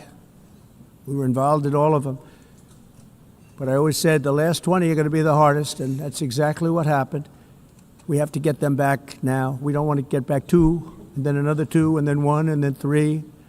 Have this process. No, we want them all back, and we want the actually 38 dead bodies back too. Those parents came to me, and they want them back, and they want them back very quickly and very badly, as though they were alive. They want them. They want them every bit as much as if their son or daughter were alive. I've also been working relentlessly, stopping the killing in Ukraine. I thought that would be, of the 7 wars that I stopped, I thought that would be the easiest because of my relationship with President Putin, which had always been a good one. I thought that was going to be the easiest one. But you know, in war, you never know what's going to happen. There are always lots of surprises, both good and bad. Everyone thought Russia would win this war in 3 days, but it didn't work out that way. It was supposed to be just a quick little skirmish. It's not making Russia look good. It's making them look bad. No matter what happens from here on out, this was something that should have taken a matter of days, certainly less than a week. And they've been fighting for 3.5 years and killing anywhere from 5,000 to 7,000 young soldiers, mostly soldiers, on both sides, every single week, from 5,000 to 7,000 dead young people, and some in cities, much smaller numbers, where rockets are shot, where drones are dropped. This war would never have started if I were president. This was a war that should have never happened. It shows you what leadership is, what bad leadership can do to a country. Look what happened to the United States, and look where we are right now in just a short period of time. The only question now is how many more lives will be needlessly lost on both sides. China and India are the primary funders of the ongoing war by continuing to purchase Russian oil. But inexcusably, even NATO countries have not cut off much Russian energy and Russian energy products, which, as you know, I found out about 2 weeks ago, and I wasn't happy. Think of it. They're funding the war against themselves. Who the hell ever heard of that one? In the event that Russia is not ready to make a deal to end the war, then the United States is fully prepared to impose a very strong round of powerful tariffs, which would stop the bloodshed, I believe, very quickly. But for those tariffs to be effective, European nations, all of you are gathered here right now, would have to join us in adopting the exact same measures. I mean, you're much closer to this. We have an ocean in between. You're right there. And Europe has to step it up. They can't be doing what they're doing. They're buying oil and gas from Russia while they're fighting Russia. It's embarrassing to them, and it was very embarrassing to them when I found out about it, I can tell you that. But they have to immediately cease all energy purchases from Russia. Otherwise, we're all wasting a lot of time. So I'm ready to discuss this. We're going to discuss it today with the European nations, all gathered here. I'm sure they're thrilled to hear me speak about it, but that's the way it is. I like to speak my mind and speak the truth. As we seek to reduce the threat of dangerous weapons today, I'm also calling on every nation to join us in ending the development of biological weapons once and for all. And biological is terrible, and nuclear is even beyond, and we include nuclear in that. We want to have a cessation of the development of nuclear weapons. We know, and I get to view it all the time. Sir, would you like to see? And I look at weapons that are so powerful that we just can't ever use them. If we ever use them, the world literally might come to an end. There would be no United Nations to be talking about. There would be no nothing. Just a few years ago, reckless experiments overseas gave us a devastating global pandemic. Yet despite that worldwide catastrophe, many countries are continuing extremely risky research into and man-made pathogens. This is unbelievably dangerous. To prevent potential disasters, I'm announcing today that my administration will lead an international effort to enforce biological weapons convention, which is going to be meeting with the top leaders of the world by pioneering an AI verification system that everyone can trust.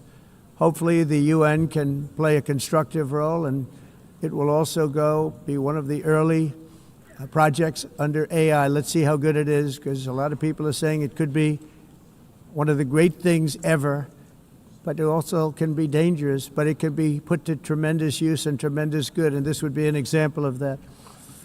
Not only is the UN not solving the problems it should, too often, it's actually creating new problems for us to solve. The best example is the #1 political issue of our time, the crisis of uncontrolled migration. It's uncontrolled. Your countries are being ruined.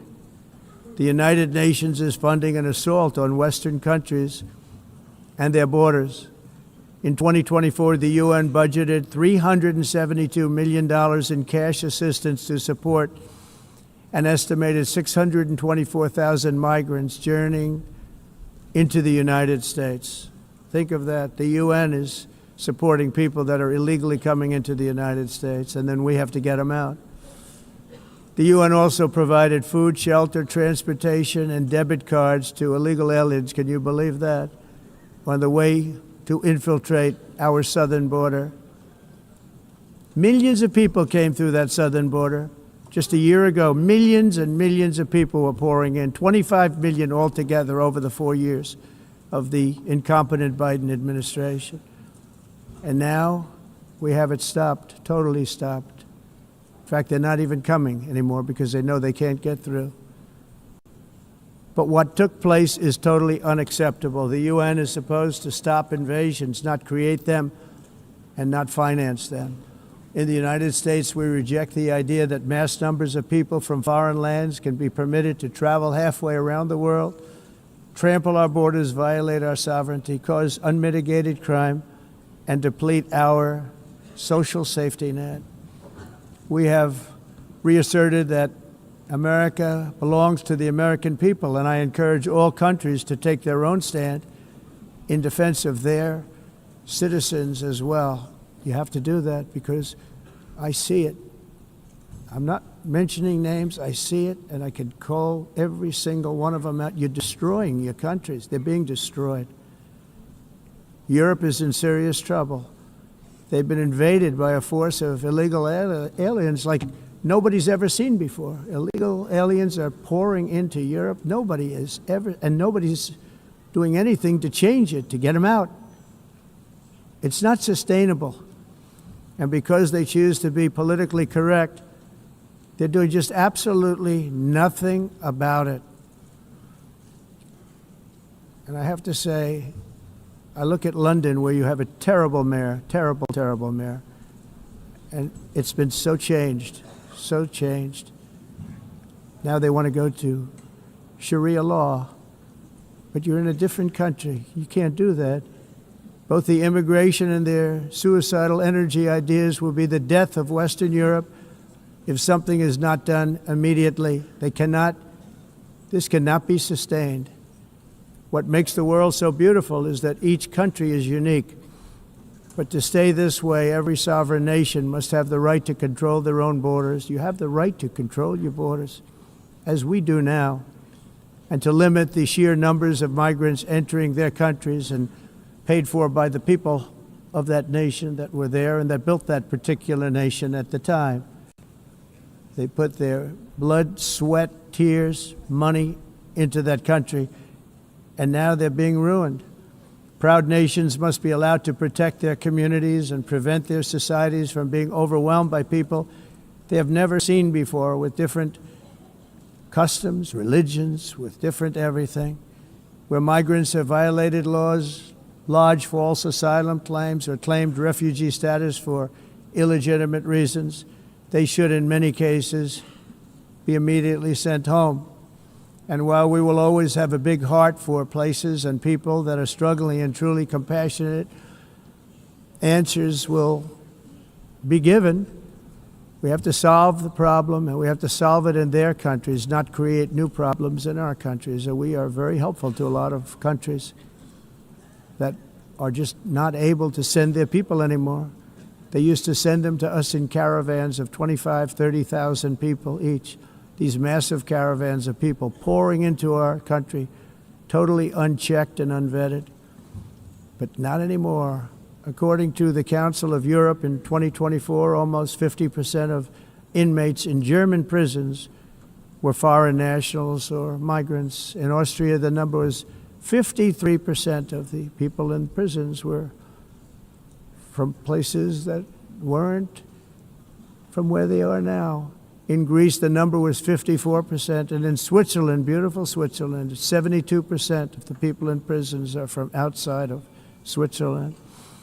When your prisons are filled with so-called asylum seekers who repaid kindness, and that's what they did, they repaid kindness with crime. It's time to end the failed experiment of open borders. You have to end it now. See, I can tell you. I'm really good at this stuff. Your countries are going to hell. In America, we've taken bold action to swiftly shut down uncontrolled migration. Once we started detaining and deporting everyone who crossed the border and removing illegal aliens from the United States, they simply stopped coming. They're not coming anymore. We're getting a lot of credit, but they're not coming anymore. This was a humanitarian act for all involved, because on the trips up, thousands of people a week were dying. Women were being raped. Nobody's ever seen anything like it. Raped, horribly beaten, raped. On the trip up, the journey up, it was a long walk. It was a long, arduous journey, indeed. And it was also a historic victory against human trafficking throughout the region. What we did was a victory, and we saved so many lives of people that wouldn't make the journey. That journey was loaded up with death. Loaded up with death. Dead bodies all along the roads of jungles. To get up, they go through jungles, they go through areas so hot you couldn't breathe. They were dying of suffocation, areas so hot that you couldn't breathe. Dead bodies all over. By them not coming, we're saving tremendous numbers of lives. My people have done a fantastic job in doing what they did, and the American public agrees with it. I mean, I was very proud to see this morning I have the highest poll numbers I've ever had. Part of it is because of what we've done on the border. I guess the other part is what we've done on the economy. Joe Biden's policies empowered murderous gangs, human smugglers, child traffickers, drug cartels, and prisoners from all over the world. The previous administration also lost nearly 300,000 children. Think of that. They lost more than 300,000 children, little children, who were trafficked into the United States on the Biden watch, many of whom have been raped, exploited, and abused, and sold. Sold. Nobody talks about that. The fake news doesn't write about it. With many others, young children who are missing or dead. And we found a lot of these children, and we're sending them back, and we've been sending them back to their parents. They said, nobody knows who they are. They said, where do you come from? And they'll give us a country, and we'll find out, and we'll figure it out, and we'll bring them back to their homes. And the mother and father rush to the door, and their tears in their eyes. They can't believe that they're seeing their son or daughter, their little son or daughter again. We've done almost 30,000 of them so far. Any system that results in the mass trafficking of children is inherently evil. Yet that is exactly what the globalist migration agenda has done, and it's what it's all about. In America, those days, as you know, are over. The Trump administration is working, and we are continuing to work to track down the villains that are causing this problem, and also, as I said, to get back the 30,000 we've already returned. Now I think we're going to have another. We're going to find a lot. You're not going to find all of them. 300, more than 300,000. They're lost or they're dead. They're lost or they're dead because of the animals that did this. To protect our citizens, I've also designated multiple savage drug cartels as far as, and you see this, and you see it happening right before your eyes. Let's put it this way, people don't like taking big loads of drugs in boats anymore. There aren't too many boats that are traveling on the seas by Venezuela. They tend not to want to travel very quickly anymore. And we've virtually stopped drugs coming into our country by sea. We call them the water drugs. They kill hundreds of thousands of people. I've also designated multiple savage drug cartels as far as foreign terrorist organizations, along with two bloodthirsty transnational gangs, probably the worst gangs anywhere in the world, MS-13 and Tren de Aragua. Tren de Aragua is from Venezuela, by the way. Such organizations torture, maim, mutilate, and murder with impunity. They're the enemies of all humanity. And for this reason, we've recently begun using the supreme power of the United States military to destroy Venezuelan terrorists and trafficking networks led by Nicolas Maduro. To every terrorist thug smuggling poisonous drugs into the United States of America, please be warned that we will blow you out of existence. That's what we're doing. We have no choice. Can't let it happen. They're destroying. I believe we lost 300,000 people last year to drugs, 300,000. Fentanyl and other drugs. Each boat that we sink carries drugs that would kill more than 25,000 Americans. We will not let that happen. Energy is another area where the United States is now thriving like never before. We're getting rid of the falsely named renewables. By the way, they're a joke. They don't work. They're too expensive. They're not strong enough to fire up the plants that you need to make your country great. The wind doesn't blow. Those big windmills are so pathetic and so bad, so expensive to operate. Then they have to be rebuilt all the time, and they start to rust and rot. Most expensive energy ever conceived, and it's actually energy. You're supposed to make money with energy, not lose money. You lose money, the governments have to subsidize. You can't put them out without massive subsidies. And most of them are built in China, and I give China a lot of credit. They build them, but they have very few wind farms. So why is it that they build them and they send them all over the world, but they barely use them? You know what they use? Coal. They use gas. They use almost anything, but they don't like wind. But they sure as hell like selling the windmills. Europe, on the other hand, has a long way to go, with many countries being on the brink of destruction because of the green energy agenda. And I give a lot of credit to Germany. Germany was being led down a very sick path, both on immigration, by the way, and on energy. They were going green, and they were going bankrupt. And the new leadership came in, and they went back to where they were, with fossil fuel and with nuclear, which is good. It's now safe, and you can do it properly. But they went back to where they were, and they opened up a lot of different plants, energy-producing plants, and they're doing well. I give Germany a lot of credit for that. They've said this is a disaster, what's happening. They were going all green. All green is all bankrupt. That's what it represents. And it's not politically correct. I'll be very badly criticized for saying it, but I'm here to tell the truth. I don't care. It doesn't matter to me. I'm in New York City. I'm feeling a lot safer. Crime, we're getting crime down. And by the way, speaking of crime, Washington, D.C. Washington, D.C.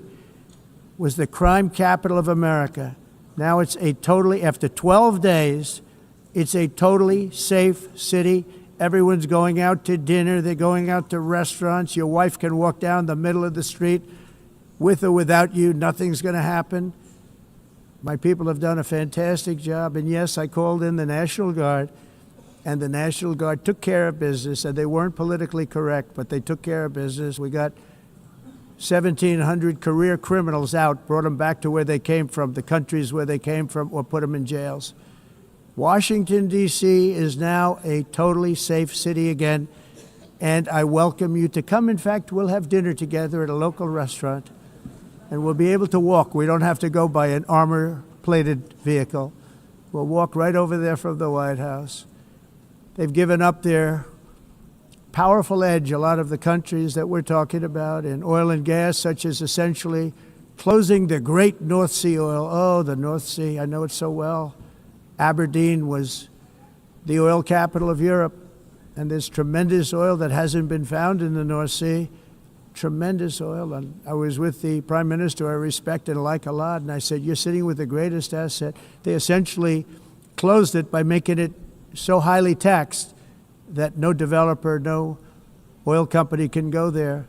They have tremendous oil left, and more importantly, they have tremendous oil that hasn't even been found yet. And what a tremendous asset for the United Kingdom. And I hope the Prime Minister is listening, because I told it to him 3 days in a row. That's all he heard. North Sea oil, North Sea, because I want to see them do well. I want to stop seeing them ruining that beautiful Scottish and English countryside with windmills and massive solar panels that go 7 miles by 7 miles, taking away farmland.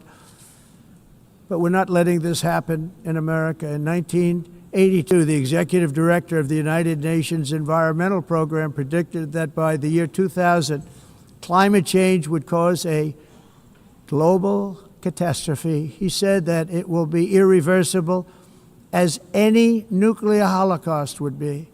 This is what they said at the United Nations. What happened? Here we are. Another UN official stated in 1989 that within a decade, entire nations could be wiped off the map by global warming. Not happening. You know, it used to be global cooling. If you look back years ago in the 1920s and the 1930s, they said, global cooling will kill the world. We have to do something. Then they said global warming will kill the world, but then it started getting cooler, so now they could just call it climate change, because that way they can't miss. It's climate change, because if it goes higher or lower, whatever the hell happens, there's climate change. It's the greatest con job ever perpetrated on the world, in my opinion. Climate change, no matter what happens, you're involved in that. No more global warming, no more global cooling. All of these predictions made by the United Nations and many others, often for bad reasons, were wrong. They were made by stupid people that have cost their countries fortunes and given those same countries no chance for success. If you don't get away from this green scam, your country is going to fail. And I'm really good at predicting things, you know. They actually said during the campaign they had a hat, the best-selling hat. Trump was right about everything.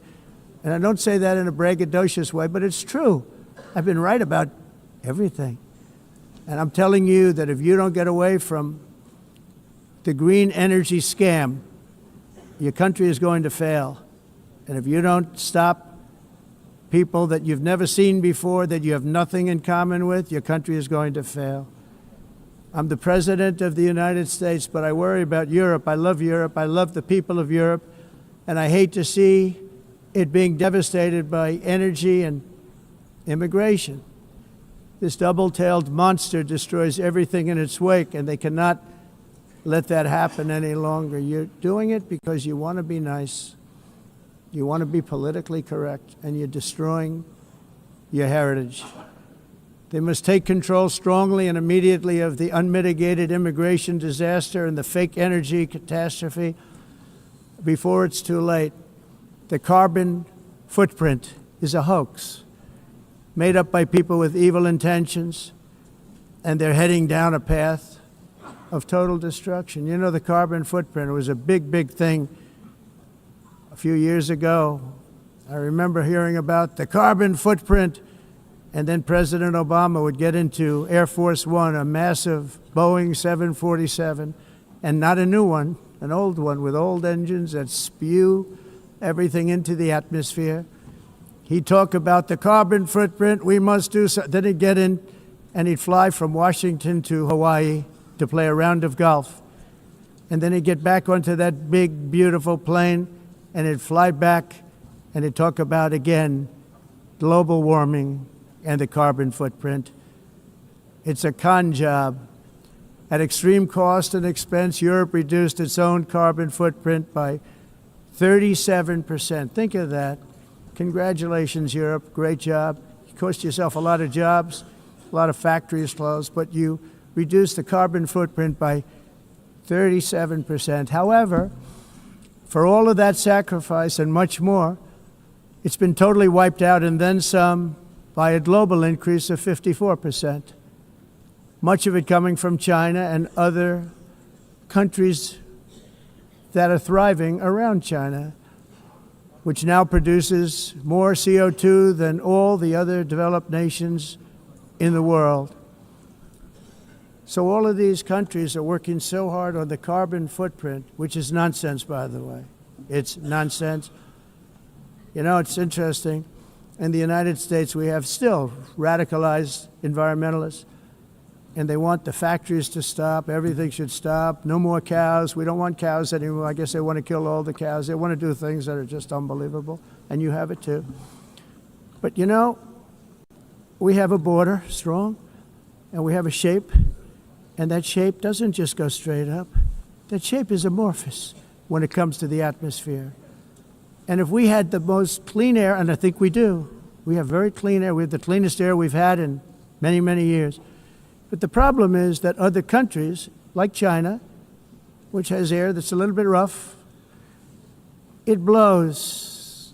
And no matter what you're doing down here, the air up here tends to get very dirty because it comes in from other countries where their air isn't so clean. And the environmentalists refuse to acknowledge that. Same thing with garbage. In Asia, they dump much of their garbage right into the ocean. And over about a 1 week and 2 week journey, it flows right past Los Angeles. You've seen it. Massive amounts of garbage, almost too much to do anything about, flowing past Los Angeles, past San Francisco, and then somebody will get in trouble because he dropped a cigarette on the beach. The whole thing is crazy. The primary effect of these brutal green energy policies has not been to help the environment, but to redistribute manufacturing and industrial activity from developed countries that follow the insane rules that are put down to polluting countries that break the rules and are making a fortune.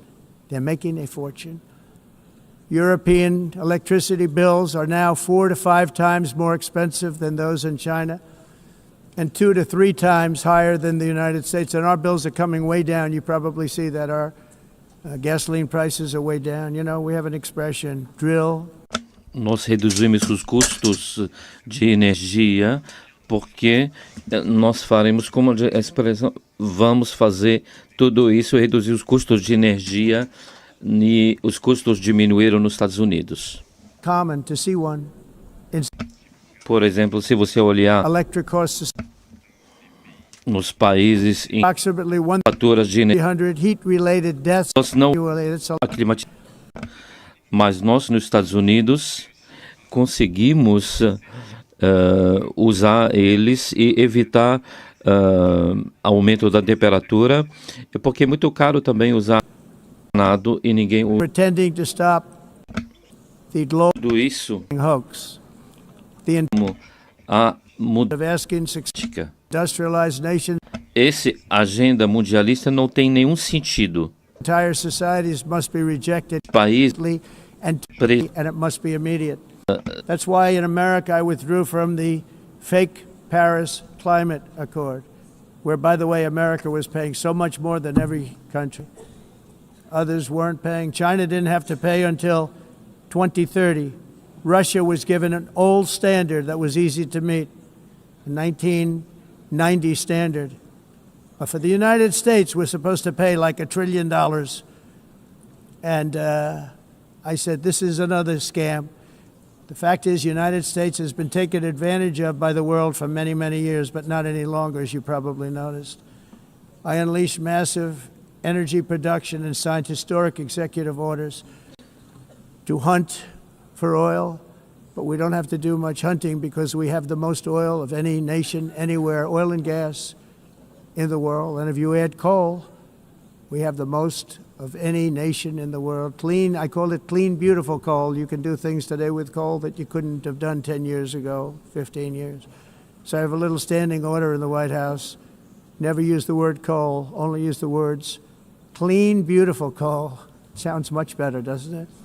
But we stand ready to provide any country with abundant, affordable energy supplies if you need them, when most of you do. We're proudly exporting energy all over the world. We're now the largest exporter. In the United States, we want trade and robust commerce with all nations, everybody. We want to help nations. We're going to help nations. But it must also be fair and reciprocal. The challenge with trade is much the same with climate. The countries that followed the rules, all their factories have been plundered. It's really sad to watch. They've been broken. They've been broken by countries that broke the rules. That's why the United States is now applying tariffs to other countries, and much as these tariffs were for many years applied to us, uncontrollably applied to us.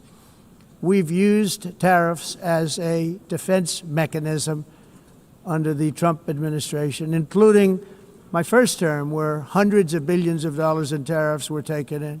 And by the way, we had the lowest inflation, and now we have very low inflation. The only thing different is that we have hundreds of billions of dollars flowing into our country. But this is how we will ensure that the system works for everyone and is sustainable into the future. We're also using tariffs to defend our sovereignty and security throughout the world, including against nations that have taken advantage of former U.S. administrations for decades, including the most corrupt, incompetent administration in history, the sleepy Joe Biden administration. Brazil now faces major tariffs in response to its unprecedented efforts to interfere in the rights and freedoms of our American citizens and others, with censorship, repression, weaponization, judicial corruption, and targeting of political critics in the United States. I have a little problem saying this because I must tell you, I was walking in and the leader of Brazil was walking out. We saw him and I saw him, he saw me, and we embraced. And then I'm saying, can you believe I'm going to be saying this in just 2 minutes? But we actually agreed that we would meet next week. We didn't have much time to talk, like about 20 seconds. They were in retrospect, I'm glad I waited because this thing didn't work out too well. But we did talk. We had a good talk, and we agreed to meet next week, if that's of interest. But he seemed like a very nice man, actually. He liked me, I liked him. But if you, and I only do business with people I like. When I don't like them, I don't like them. But we had, at least for about 39 seconds, we had excellent chemistry. It's a good sign. But also in the past, Brazil, can you believe this, unfairly tariffed our nation, but now because of our tariffs, we are hitting them back, and we're hitting them back very hard. As president, I will always defend our national sovereignty and the rights of American citizens. So I'm very sorry to say this, that Brazil is doing poorly and will continue to do poorly. They can only do well when they're working with us. Without us, they will fail, just as others have failed. It's true. Next year, the United States will celebrate the 250th anniversary of our glorious independence, a testament to enduring power and American freedom and spirit. We will also be proudly hosting the 2026 FIFA World Cup, and shortly thereafter, the 2028 Olympics, which is going to be very exciting. I hope you all come.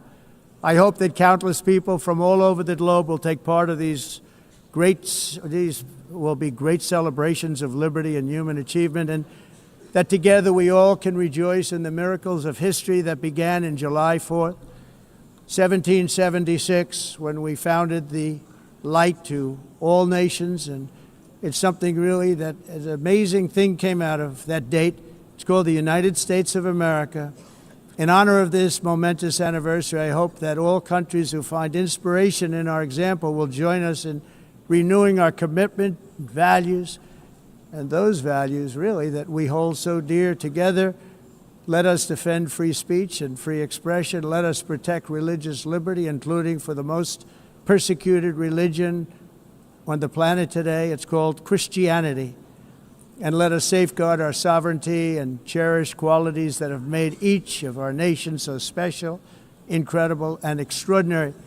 In closing, I just want to repeat that immigration and the high cost of so-called green renewable energy is destroying a large part of the free world and a large part of our planet. Countries that cherish freedom are fading fast because of their policies on these two subjects. You need strong borders and traditional energy sources if you are going to be great again. Whether you have come from north or south, east or west, near or far, every leader in this beautiful hall today represents a rich culture, a noble history, and a proud heritage that makes each nation majestic and unique, unlike anything else in human history or any other place on the face of the earth. From London to Lima, from Rome to Athens, from Paris to Seoul, from Cairo to Tokyo and Amsterdam to right here in New York City, we stand on the shoulders of the leaders and legends, generals and giants, heroes and titans who won and built our beloved nations, all of our nations, with their own courage, strength, spirit, and skill. Our ancestors climbed mountains, conquered oceans, crossed deserts, and trekked over wide open plains. They charged into thunderous battles, plunged into grave dangers, and they were soldiers and farmers and workers and warriors and explorers and patriots. They built towns into cities, tribes into kingdoms, ideas into industries, and small islands into mighty empires. You're a part of all of that. They were champions for their people who never gave up and who never, ever gave in. Their values defined our national identities.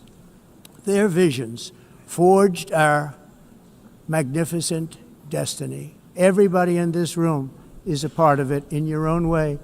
Each of us inherits the deeds and the myths, the triumphs, the legacies of our own heroes and founders who so bravely showed us the way. Our ancestors gave everything for homelands that they defended with pride, with sweat, with blood, with life, and with death.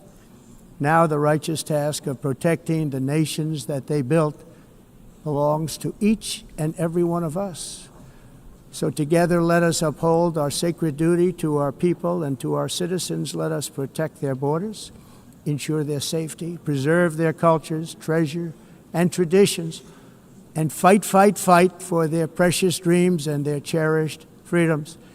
And in friendship and really a beautiful vision, let us all work together to build a bright, beautiful planet, a planet that we all share, a planet of peace and a world that is richer, better, and more beautiful than ever before. That can happen. It will happen. It will happen, and I hope it can happen and start right now, right at this moment. We'll turn it around. We're going to make our countries better, safer, more beautiful. We're going to take care of our people. Thank you very much. It's been an honor. God bless the nations of the world. Thank you very much. Bye.